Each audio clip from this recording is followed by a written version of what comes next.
हम सभी जानते हैं कि 8 मार्च को अंतर्राष्ट्रीय महिला दिवस के रूप में मनाया जाता है, लेकिन इस दिन की शुरुआत कब और कैसे हुई, इसके पीछे क्या कारण था, इस बारे में बहुत कम लोग बता सकते हैं। विकिपीडिया के अनुसार सबसे पहला महिला दिवस 28 फरवरी 1909 को अमेरिका की सोशलिस्ट पार्टी द्वारा न्यूयॉर्क में मनाया गया था। 1910 में रूसी क्रांति के जनक व्लादिमीर लेनिन ने कोपेनहेगन में हुई समाजवादी महिलाओं की अंतर्राष्ट्रीय परिषद में घोषणा की कि 8 मार्च को अंतर्राष्ट्रीय महिला दिवस के रूप में मनाया जाएगा। तब से समाजवादी और साम्यवादी विचारधारा वाले देशों में यह दिन मनाया जाने लगा। इसके इतिहास पर नजर डालें तो यह स्पष्ट होता है कि यह दिन महिलाओं के अधिकारों के लिए उनके सामूहिक संघर्ष को दर्शाने के लिए मनाया जाता था। विशेष रूप से कम्युनिस्ट विचारधारा की महिलाएं और पश्चिमी नारीवादी संगठन इस दिन को अपने आंदोलनों के माध्यम से मनाते थे। महिला दिवस मनाने वालों में मुख्य रूप से समाजवादी और साम्यवादी विचारधारा के लोग शामिल थे। उनके प्रयासों से यह दिवस पश्चिमी दुनिया में भी लोकप्रिय हुआ और 1975 से इसे संयुक्त राष्ट्र द्वारा मनाया जाने लगा। 2001 में इससे संबंधित एक वेबसाइट भी बनाई गई और कॉर्पोरेट जगत में इस दिन को मनाया जाने लगा। कॉर्पोरेट क्षेत्र की भागीदारी के कारण इस दिवस का मूल उद्देश्य, जो कि सामाजिक सुधार था, धीरे धीरे व्यावसायिक रूप लेने लगा।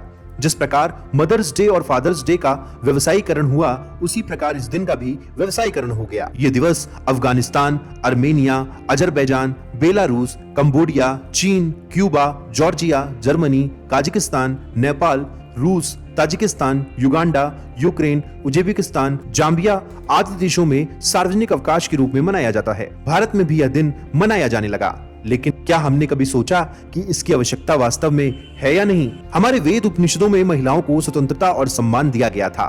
हमारी संस्कृति में देवी लक्ष्मी, सरस्वती, पार्वती, काली आदि की पूजा पुरुष देवी देवताओं के साथ की जाती है। महाभारत और रामायण में गार्गी, मैत्री, अनुसुईया, अरुंधति जैसी विदुषी महिलाओं का उल्लेख मिलता है। तमिल महाकाव्यों में कंगी नामक स्त्री को देवी के रूप में पूजा गया।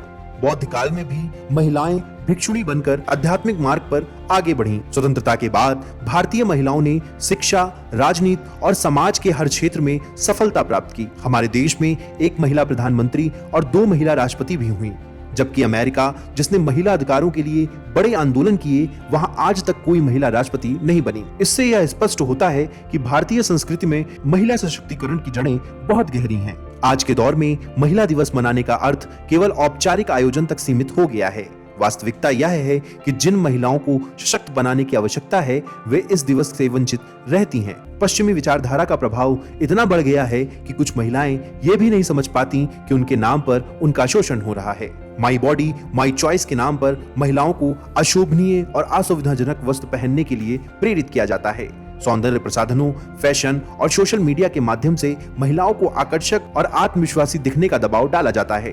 इंस्टाग्राम, टिकटॉक और अन्य प्लेटफॉर्म्स पर महिलाओं को अपनी निजी और सार्वजनिक छवि को परफेक्ट बनाने के लिए मजबूर किया जाता है। यह भी एक प्रकार का व्यवसायीकरण और महिलाओं के वस्तुकरण का हिस्सा है। Junk food, fashionable diet plan, cigarette और शराब के सेवन को स्वतंत्रता का प्रतीक बना दिया गया है। इसका परिणाम यह हुआ कि स्वास्थ्य समस्याएं, खासकर प्रजनन संबंधी समस्याएं बढ़ने लगी हैं। क्या यही महिला सशक्तिकरण है? महिला सशक्तिकरण का अर्थ केवल पुरुषों के समान अधिकार प्राप्त करना नहीं है, बल्कि अपने कर्तव्यों और जिम्मेदारियों को समझते हुए स्वतंत्र निर्णय लेना है। महिलाओं को केवल कानूनी सहूलियतें देने से सशक्तिकरण नहीं होता। कई मामलों में कुछ महिलाओं ने घरेलू हिंसा कानून का दुरुपयोग कर अपने पतियों को प्रताड़ित किया, जिसके परिणाम स्वरूप कई पुरुषों ने आत्महत्या कर ली। सशक्तिकरण का अर्थ है संतुलित और विवेकपूर्ण निर्णय लेने की क्षमता विकसित करना। हमारी संस्कृति में नारी को परिवार की रीढ़ माना जाता है। परिवार एक मजबूत समाज की नींव होती है और परिवार की स्थिरता महिला की समझदारी और सहनशीलता पर निर्भर करती है। भारतीय संस्कृति में यत् नारीत्व पूजन्ते रमन्ते तत्र देवता कहा गया है, जिसका अर्थ है जहां नारी का सम्मान होता है, वहां देवताओं का वास होता है। स्वामी विवेकानंद जब अमेरिका गए थे तो वहां की महिलाओं ने उन्हें बहुत सहयोग दिया। स्वामी जी हर महिला को माँ कहकर संबोधित करते थे। उन्होंने कहा था कि भारतीय संस्कृति में नारी को माता के रूप में देखा जाता है और यही हमारी संस्कृति की विशेषता है।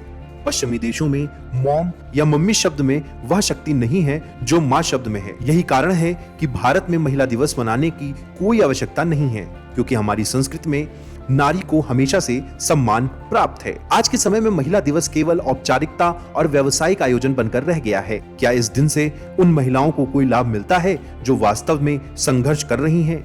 क्या पाश्चात्य स्त्रीवाद को अपनाना ही सशक्तिकरण है? महिला सशक्तिकरण का अर्थ है अपने अधिकारों और कर्तव्यों को पहचानना, अपने जीवन के निर्णय खुद लेना और उन निर्णयों की जिम्मेदारी निभाना। यह आवश्यक नहीं है कि हर चीज पश्चिमी देशों की नकल हो। भारतीय महिलाओं को अपने मूल्यों, संस्कृति और आत्मसम्मान को बनाए रखते हुए सशक्त होने की दिशा में सोचना चाहिए। जब सशक्तिकरण का सही अर्थ समझा जाएगा तो साल का हर दिन महिला दिवस होगा।